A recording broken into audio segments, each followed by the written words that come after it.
The cameras flashed, the crowd froze, and just like that, Hollywood had a new obsession. Literally overnight. Yeah, overnight. I mean, picture it, right?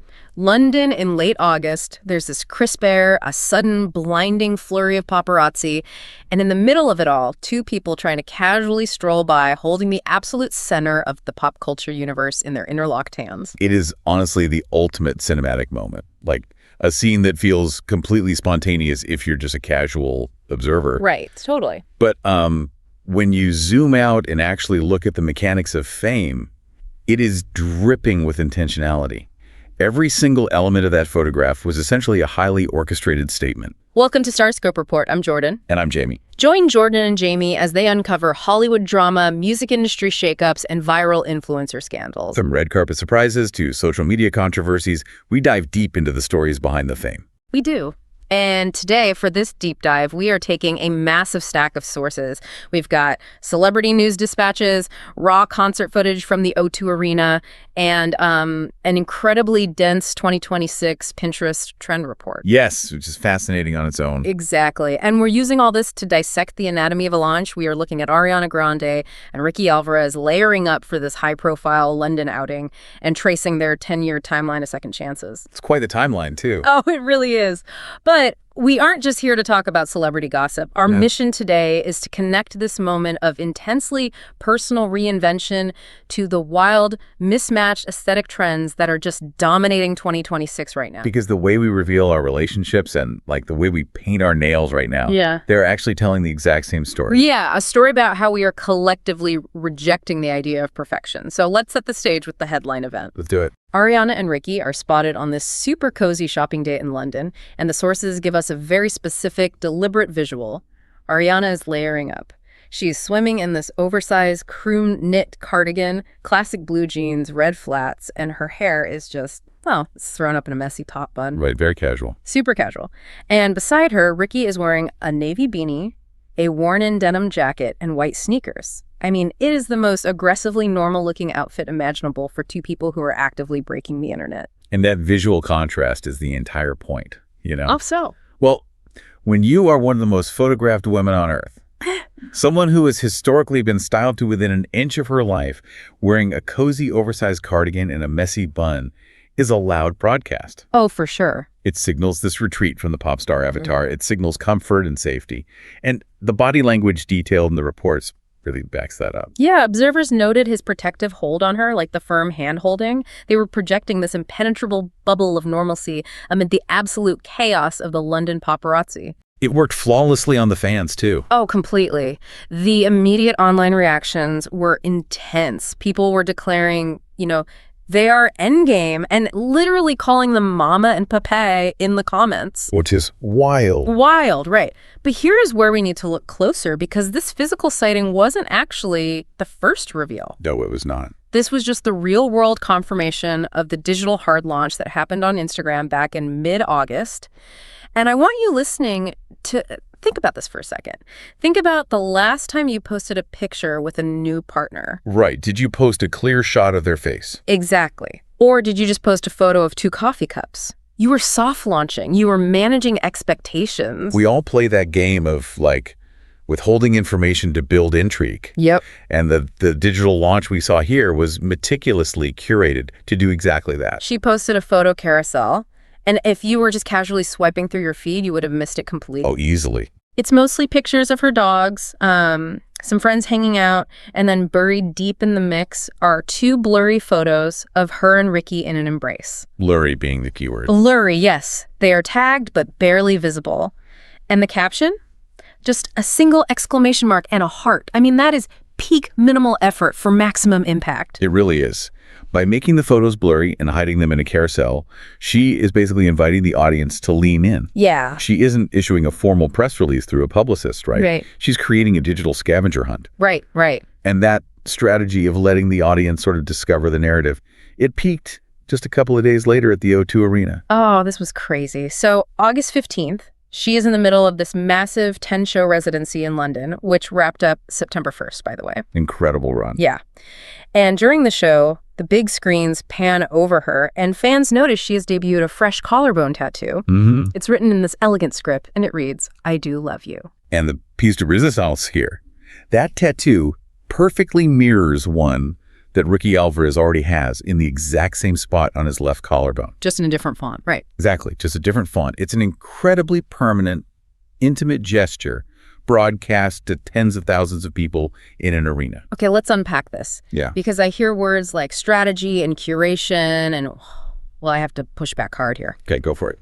Calling this a digital scavenger hunt makes it sound like a psychological defense mechanism. But isn't this really just a brilliant, highly calculated PR game? I mean... Like we were talking about a billionaire pop star manipulating the media cycle to ensure her tour dominates the news. It feels like dropping breadcrumbs in a mystery novel so the fans buy the book. Right, get them hooked. Yeah. You give the audience just enough clues, a blurry photo here, a matching tattoo there, so that by the time you actually walk down the street holding hands, you've basically guaranteed public investment. I understand the skepticism. I really do. And it's easy to write it off as pure marketing. But we have to look at the hostile environment this PR game is operating within. Fair point. When a celebrity issues a formal, clear statement about a relationship, think of a traditional red carpet debut. They invite formal, often vicious criticism. Yeah, it becomes an open forum for public debate. Exactly. But when you drop breadcrumbs, you change the psychology of the audience. You turn the public from critics into co-conspirators. Oh, I like that. Co-conspirators. Right. The fans who paused the video, zoomed in on the collarbone, and connected the text to a 1965 Billy Stewart song of the same name, they feel ownership over this romance. Because they found it themselves. Yes. Yeah. They unearthed it, so they want to protect it. Yeah. It is a PR move, absolutely, but its primary function is survival in a hyper-scrutinized ecosystem. So it's about building an army of defenders before the critics even know what's happening. I can see that. Exactly. If you're loving these Hollywood twists, make sure you're subscribed because we've got even crazier stories ahead. You definitely want to stick around. Because to understand why this London launch is breaking the internet and why the fans are so fiercely protective of this specific guy, we have to look back at a timeline. And what a timeline it is. It involves a Texas birthday party, a 2015 donut shop, and some very specific lyric changes. The history here is really the only reason the current strategy is working. You know, you can't soft launch a brand new person this way and get the same emotional resonance. Yeah, you just can't. So let's trace this timeline of second chances because it is a wild ride. We go all the way back to April 2014. A decade ago. A decade. They meet in a professional setting. Ricky is hired as a backup dancer for the premiere of her massive single Problem. Right. Fast forward to 2015, they are on the honeymoon tour together, and fans start cataloging their chemistry.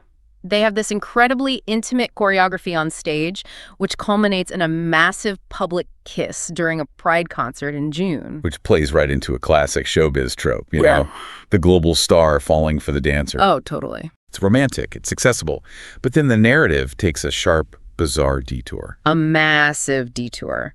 July 2015, Donut Gate. Oh boy. For those who somehow forgot this cultural moment, a security camera at a donut shop catches Ariana and Ricky licking unpurchased donuts on the counter, kissing, and Ariana uttering the infamous phrase, "I hate America." Still surreal to think about. It was a surreal, massive scandal that resulted in public apologies and canceled appearances.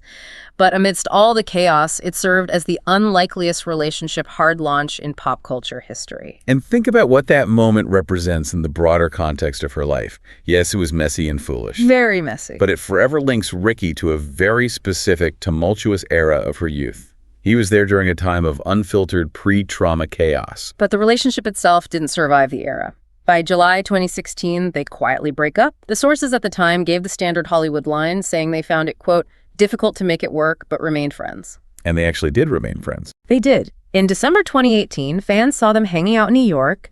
The rumors flared up again, and she firmly friend-zoned him publicly, telling the internet they were just friends. That 10-year gap between the donut shop and today is the crucial context here. Definitely. It is filled with some of the most intense, tragic, and heavily scrutinized moments of her entire life. We're talking about the tragic loss of Mac Miller, the devastating Manchester Arena attack, the whirlwind pandemic romance and subsequent divorce from Dalton Gomez. Right. And most recently, the intense media firestorm surrounding her relationship with Ethan Slater. It's just so much for one person to carry, and that's not even the wildest part. No, it really isn't. We jump all the way to June 25th, 2026. The scene is Donata Cantina in Austin, Texas. Ariana is having a gathering ahead of her 33rd birthday, and who is spotted there? Ricky. Right around this same time, her longtime collaborator, Victoria Monet, casually drops a revelation in an interview that the lush romantic song Moonlight from years ago was actually inspired by Ricky. So the foundation for the reunion is quietly being laid in the public consciousness. Exactly. And this is where the execution of the soft launch gets incredibly clever, because she starts rewriting her own history in real time. I love this part. During her Eternal Sunshine tour, she is performing her mega hit Thank You Next. We all know the original lyric, right? Wrote some songs about Ricky, now I listen and laugh. Iconic lyric. Iconic. But on June 24th, she changes it live on stage too, and they still really slap. Just a subtle nod. It acknowledges the past without making a massive declaration. But she doesn't stop there. June 26th, Ricky is literally in the crowd watching her perform. She looks out and sings, I Know He Still Got My Back. Oh, wow. And finally, July 13th, the ultimate revision, she sings, We'll Always Find Our Way Back. If we connect this to the bigger picture, it is brilliant songwriting as narrative control. Yeah. But if we dig into the emotional undercurrent of this timeline, it explains the oversized cardigan in London perfectly. Well, one of our sources, a really thorough YouTube breakdown of their relationship, but pulled a poetic quote that I think captures this mechanism beautifully. What was it? It goes, Mirror, mirror, what do you see? A tired soul staring back at me. But somewhere out there, someone smiles when they think of me. They light up for a while. You're brighter than all to be near you. Man, that's a heavy sentiment. It sounds like pure exhaustion. It is the sound of someone who is deeply fatigued by the machinery of public life. Right.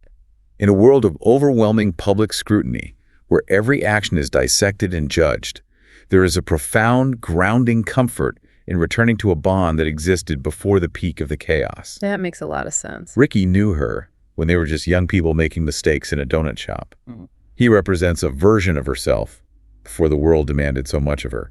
It's a retreat to safety. It's like finding a vintage leather jacket in the back of your closet. You haven't worn it in a decade. Oh, I love that analogy. Right. You had to go out and try on all these other identities, buy all these other clothes that didn't quite fit right, just to realize that the thing that actually makes you feel safe and comfortable was hanging there all along. Spot on. It might be a little worn out, a little mismatched with your current wardrobe, but it fits you better now than it did 10 years ago. That is the exact psychology at play. And I would take that a step further, actually. Yeah. This theme of revisiting the past, rejecting the polished narrative, and twisting history into something slightly mismatched but deeply personal. It isn't just happening in celebrity dating. No, it's everywhere. It is the underlying mechanism driving all of 2026's pop culture.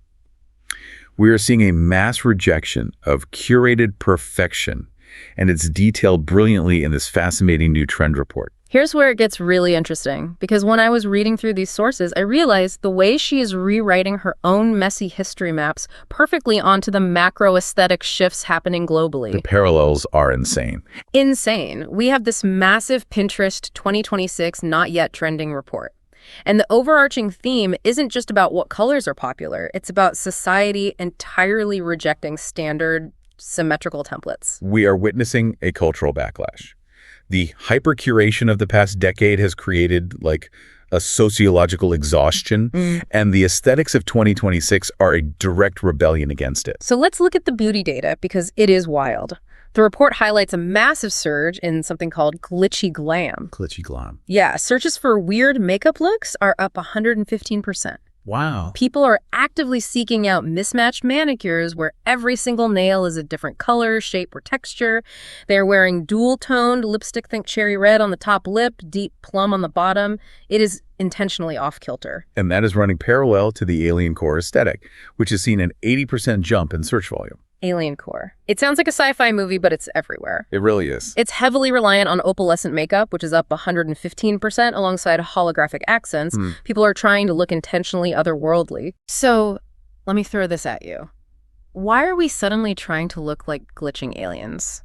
For the entire 2010s, we were suffocated by the Instagram face, hyper-curated, perfectly symmetrical, flawlessly contoured to look like a specific ideal. The absolute peak of perfectionism. Right. So is this bizarre asymmetrical aesthetic a direct psychological rebellion against that era? It feels like an entire generation is finally looking in the mirror and saying, I'm exhausted by symmetry, let's get weird. I think you're exactly right. This raises a super important question about how we use aesthetics to process cultural pressure. The Instagram face you mentioned wasn't just a makeup trend. It was a mandate for conformity. It demanded perfection, and perfection is inherently stressful to maintain. Oh, absolutely. Glitchy glam and alien core are visual rejections of that pressure. Think about how holographic makeup works. It shifts depending on the light. Right, it looks different from every angle. Exactly. It is a way of saying, I refuse to be easily categorized or pinned down.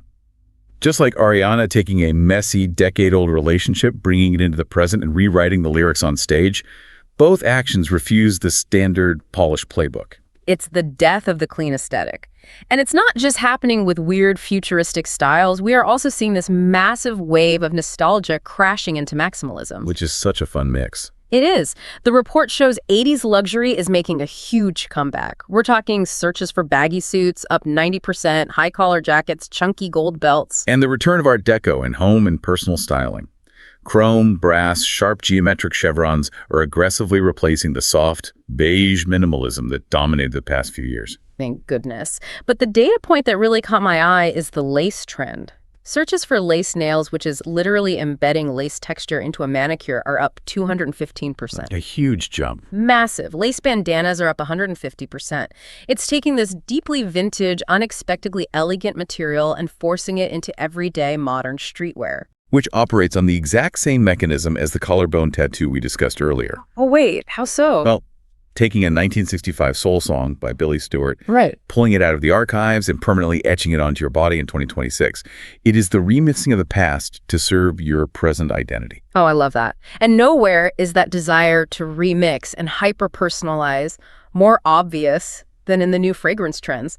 This part of the report blew my mind. The fragrance data is fascinating. It's crazy. The concept of having a signature scent, that one perfume you buy off the shelf and wear every single day is dying.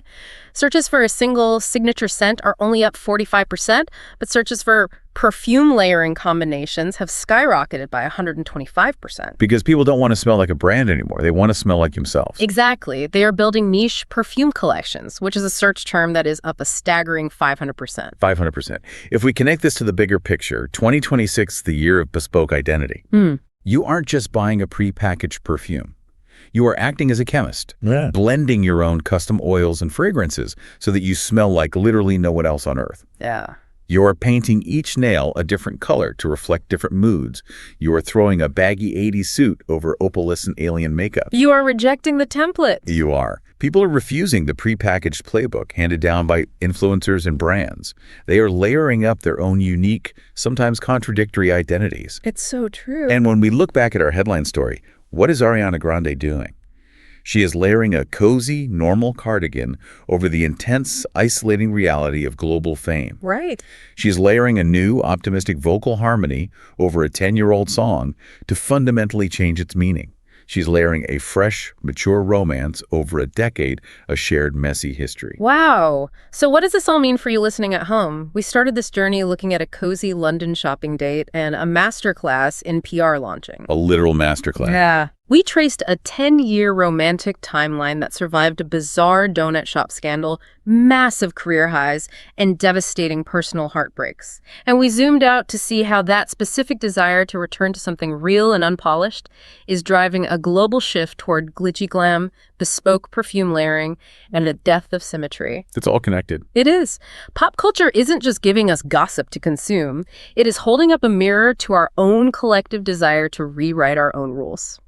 Stay tuned and hit that subscribe button so you don't miss what's coming next, because we love unpacking this stuff with you. We really do. And it's about finding comfort in the familiar while aggressively claiming the right to reinvent yourself. Yeah. As we see stars finding profound safety in their past relationships, while fashion trends simultaneously push toward these bizarre, futuristic alien core aesthetics, we have to ask a question. Are we living in a contradiction?